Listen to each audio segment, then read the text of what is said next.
their delegates, and they were very, very impressed. Our stateside problems continue to go on, thus requiring much to her risk and jeopardy, but demonstration of her commitment, Sister Terry Buford, to go back and assist Marcy in this crucial hour of trying to get our people finally free from that mess. We're moving approximately 15 a week, but it's still a slow process. In 10 weeks, we really don't know whether we have 10 weeks. The crushing blows continue to fall on others who have given assistance to us. Enola Maxwell, under investigation, a prominent person that was selected by the mayor for an office, but she's been a constant supporter of us and praised us publicly. I offered her a place because she's been indeed a constant friend.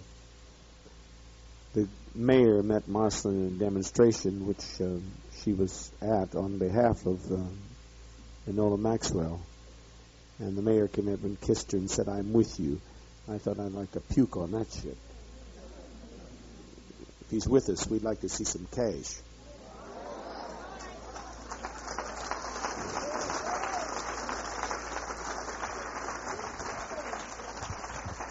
These idiot relatives. Mickey came and attacked Marceline in the office verbally, and I told my attorney he's either going to do something about this shit or he's going to be fired. And I'm not going to put up with this shit. They believe we're supposed to. And Dr. Goodlett told our attorney he didn't know what the hell he's doing, that you don't deal with snakes. And Sandy Rosinko did the same shit. And his idea is to try to make peace. That's a bunch of fucking liberal nonsense. You don't make peace with fuckers who've lost their conscience and their sense. You don't make peace with them.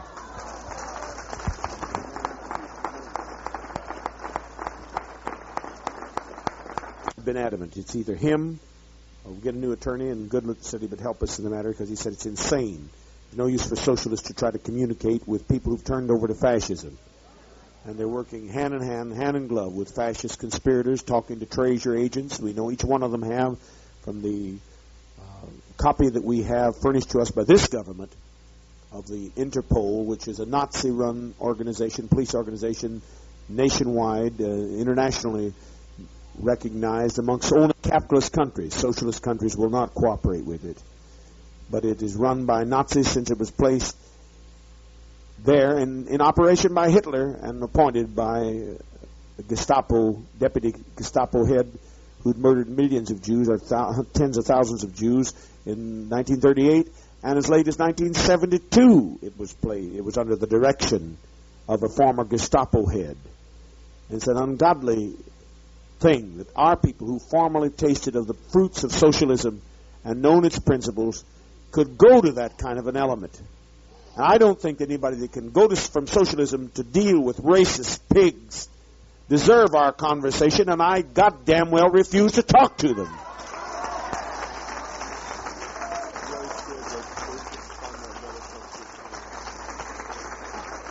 Gets put through this kind of shit, it's going to be stopped, I'm telling you.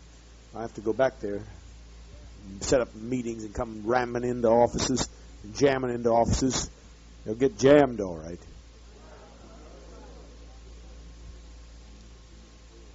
No, it won't be. My son said it won't be between any bread either.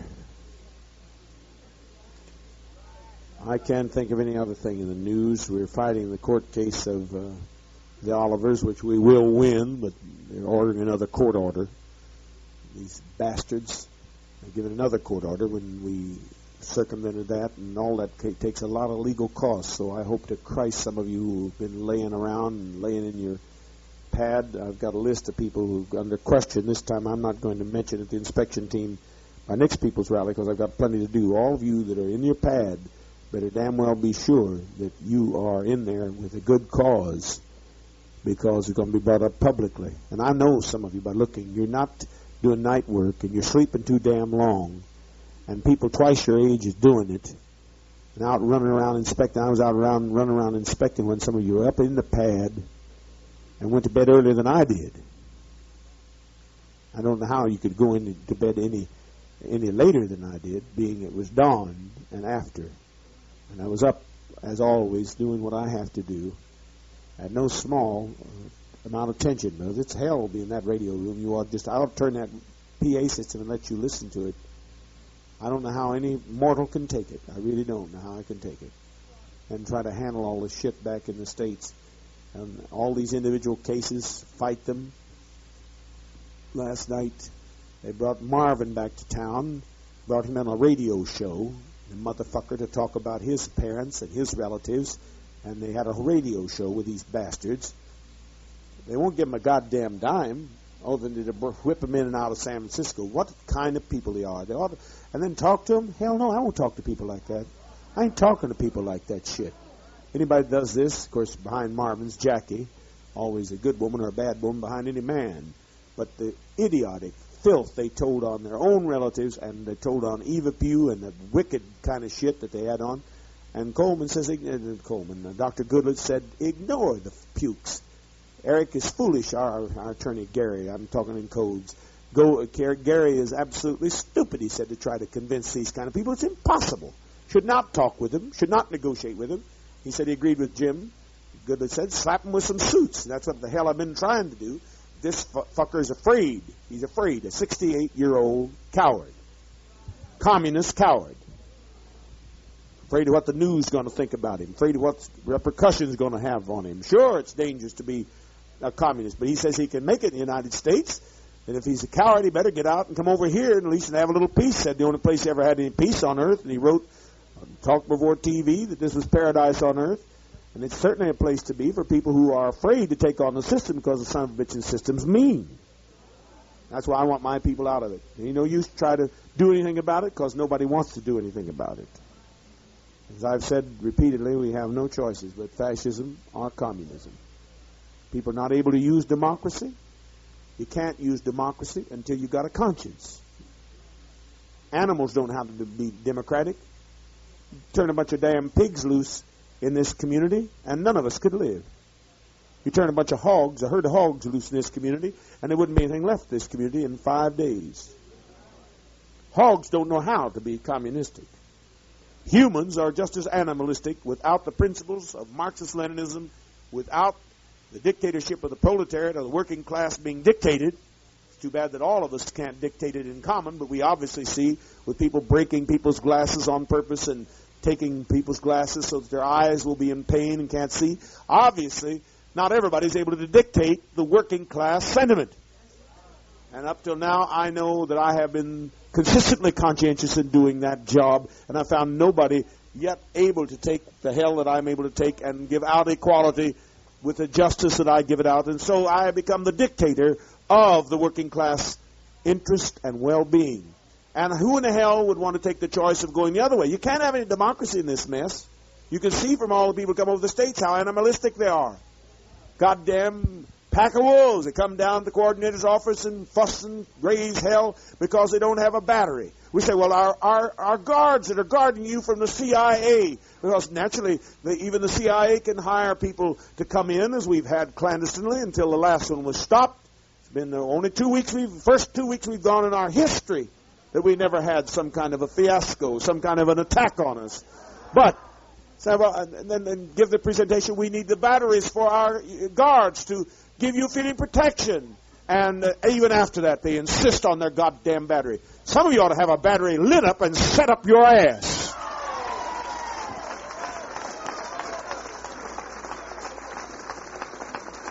Goddamn anarchist. Peace. Not appreciating the dictatorship of conscience that demanded that at all cost and pressure, having pressure in the headquarters and pressuring the boat crew to see that you have nearly $12,000 of meat. That you don't mind taking.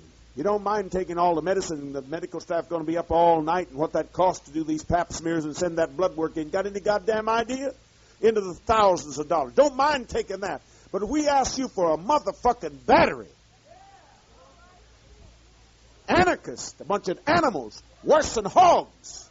And so you got a choice. You either go to the dictatorship of fascism, where a rich group of white racists rule the thing and sell each other out, kill each other. They're so hungry and lustful for appetite, for power and riches. So you got the choice to go fascist, and you ain't got a snowball's chance in hell of being a fascist. You'll never succeed as a fascist, because there are already too many in the ruling class now that are killing off each other. If they step a little bit out of line, like Kennedy, they kill him off.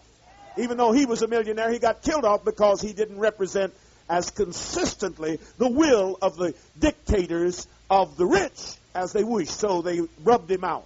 They brushed him off the earth.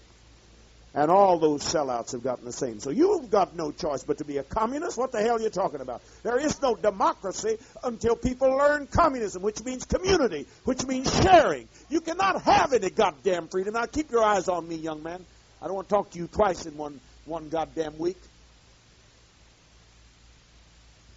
You've been surrounded by traitors. Are you going to let traitors poison your brain?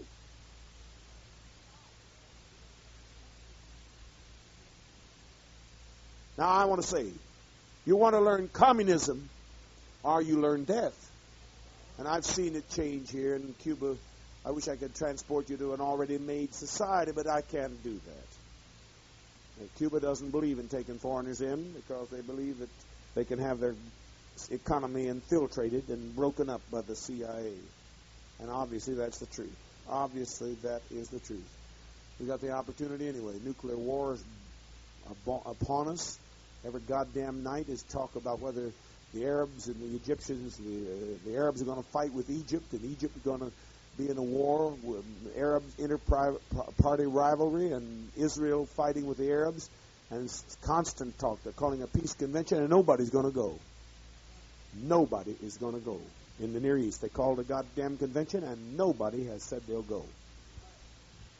And all these powers with nuclear weapons, we're fortunate to be here, the one safe place where we got animal life, free from nuclear radiation, free from the genocide plans of what I read to you today, if anybody knows. Got a break because of lateness of having emergencies in the States. You got another people's rally to digest all you've been hearing. How many know all about George and Jonathan that you should? How many know all you should about Che Guevara from the documentary that I've been giving in my own comments? How many know about human rights? I doubt if you could put your hand up for that because that was just on today, and we didn't get to hear it all. So you need to listen closely about the farce of Carter's policy of human rights and how utterly, utterly disgusting U.S. hypocrisy is, and the fact that freedom is lost in the U.S. I made a case today clearly with law and quoting chapter on verse. It's lost. There's no chance for survival of freedom there. So let us learn the way of communist cooperation. If you can't learn it kindly, then let's learn it however we have to learn it. But I think it's a shameful thing that you'd come in here with so many, many goddamn demands. Say, I need a flashlight. What the fuck do you need a flashlight for? This place is lit up. You don't need a flashlight. Your security does need flashlights. It gets quiet when you get talking about things like this. You ought to be grateful that we have thought that much through to give you the kind of security. Your boat needs security, needs lights. You don't need any lights. But you better hope that that fellow that's got that weapon has got a light so he can protect you and spot anything coming on. I was so appreciative to see one of the new lads that had a confrontation on Sunday come marching in with a beautiful radio and a clock combination, beautiful thing. Said, just give me a watch. Just give me a watch. Any old watch will do if you got one. And I thought the Anderson youngster, who had been prejudiced by liars about the place, Jerome, had more conscience than some of you who've been with me for years.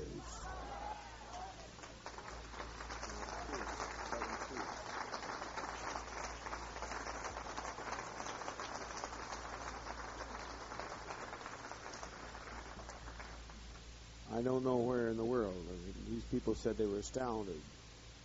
These governmental leaders that are here, the Ministry of Education head of the entire country, said it's amazing that you would give all of your people cancer tests.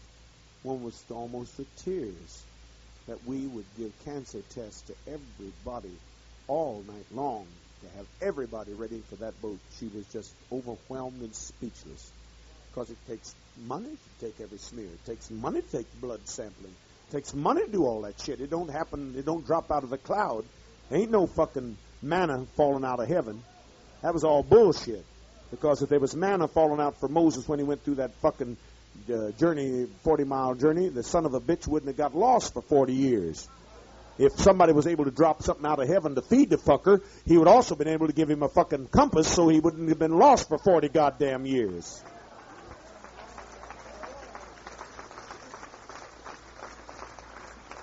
I don't know how you ever believed that bullshit. You used to sing manna from heaven dropping out for Moses, and yet that prick, if manna fell down to feed the fuckers, it looks like that God up there could have dropped a fucking compass or a road map that kept them from being lost for 40 fucking years and only 40 miles. The fuckers were lost 40 years and 40 goddamn miles. It only took them 40 miles to get across there to that goddamn sea, and the sons of bitches were going around in 40-mile area for 40 years. And then you tell me that there's some God dropped manna. Prick. Ain't nobody drops no manna. We have to make our fucking manna, honey. Restroom. Discipline. Learn it, I hope, through principle. Now, all the important things written up there doesn't put it down as much as in the men's prisons and allows them to find their own real feelings. Other women aren't gay, but are more free to explore their own feelings and make their own decisions because a man is never honest or open with a woman. There's still strong pressure against homosexuality, but not as severe as in the men's prisons. Listen to the yard of the men's prison where I was. Almost all the jokes are about men making it with men. You're a fucking faggot. Oh, yeah, well, you take it in the ass. Yeah, well, you suck cock and you know it. Hundreds of men thrown together by the system, sometimes for years and years at a stretch. And the worst insult they can throw at someone is that he might want to make love with another man.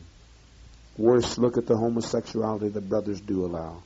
The sickest goddamn kind, where one man brutalizes and exploits another. One man plays the role of the man, the other, usually younger, smaller, less hairy, more boyish looking, plays the role of the kid. The kid is the slave. The stereotype of how most sick men perceive women. The man, afraid he will be considered a fag if he acts like he really likes the kid, comes on. Yeah, I fuck him in the ass. He sucks me off. He does all kinds of shit for me, and I let him hang around. The man would never admit, we just couldn't, to having any feelings for the kid. He would never admit to giving anything sexually. Just taking. And the kid, in order to justify himself, plays the role of the woman in America. Always black people with pride write America, Ameriikka.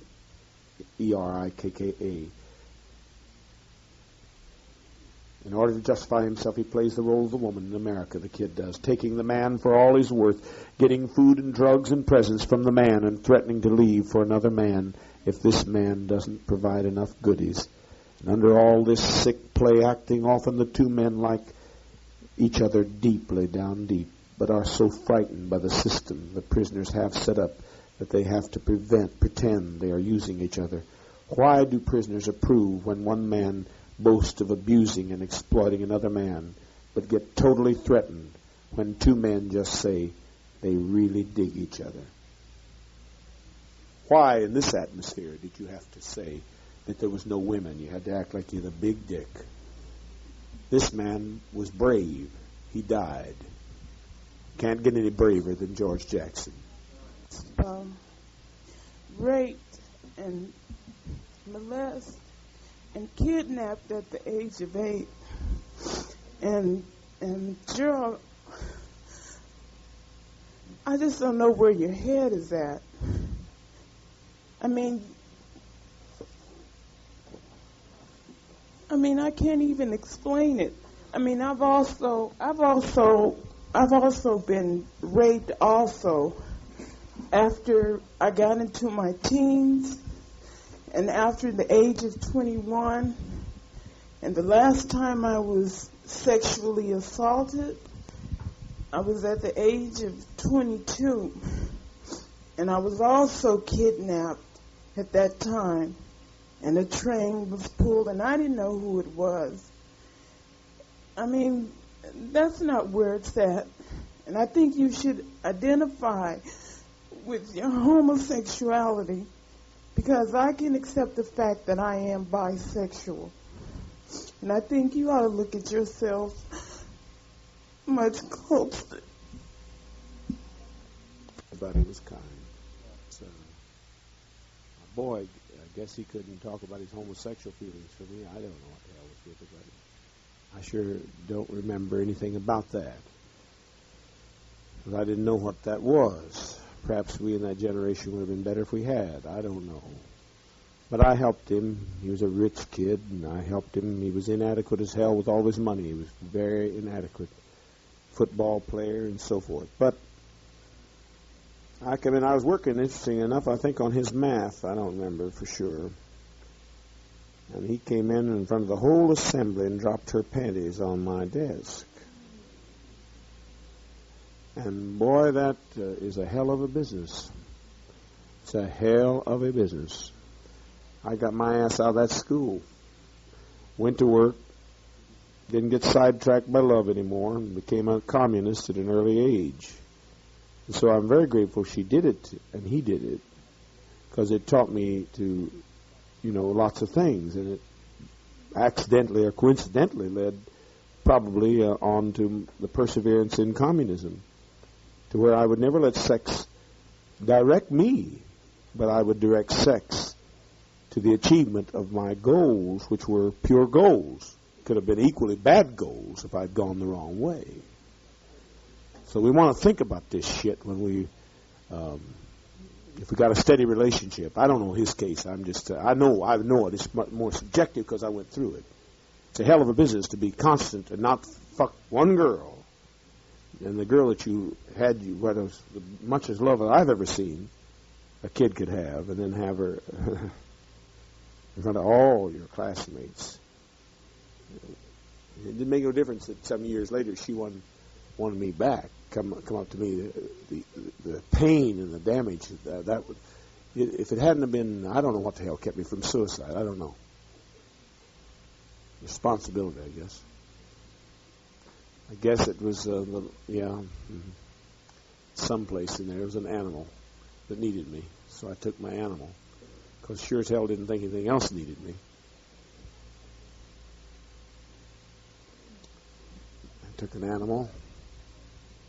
Someplace, a duck. Goddamn, I remember trying. By the time I got my duck a home and had to move out of the town and hitchhiked 17 miles.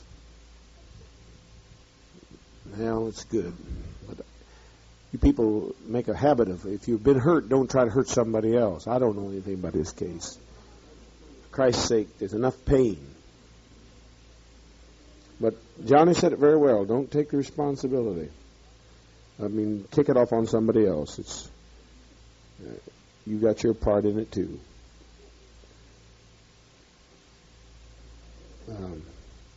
I'm not worried about the hurt that I've had. I just worry about how many more people. What I'm thinking about now is not the hurt. Mine's all gone over with. I died a long time ago. The hurt is that others are going to have that kind of pain until we have communism, until we learn to feel for people. And it's too late for anybody to feel too much of anything but tiredness. But, yes, restroom, Jared, it's all right. It's a dreadful, dreadful, dreadful thing to hurt people. In a sense, she was a blessing in disguise, though. She taught me not to depend on people. You are all mistaken. You're mistaken to depend upon people. You better depend upon principle. And for that, I'm eternally grateful to that woman. When I think about it, I'm very grateful. Yes. And what happened to me, don't make an exception to yourself. It'll happen to any one of you. Till we get communism, it'll happen over and over and over again. Millions and millions of times it'll happen over and over again.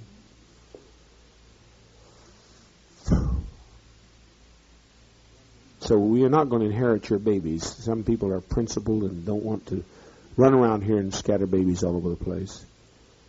So believe me, and we won't just make it easy enough to take a boat ride to Georgetown. We've got to control this. Now, if the 3-month period is too long, then revise it here in this closing moment. This is too long a meeting. If it's unrealistic in the world that we live, let's face it here.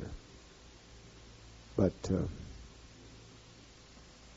if you think 3 months is fair, what does again say? 3-month relationship with no sex. After the 3 months, you come back, you be reviewed for a 6-month trial marriage. You can live together, share a cottage with birth control. Then after, you'd like to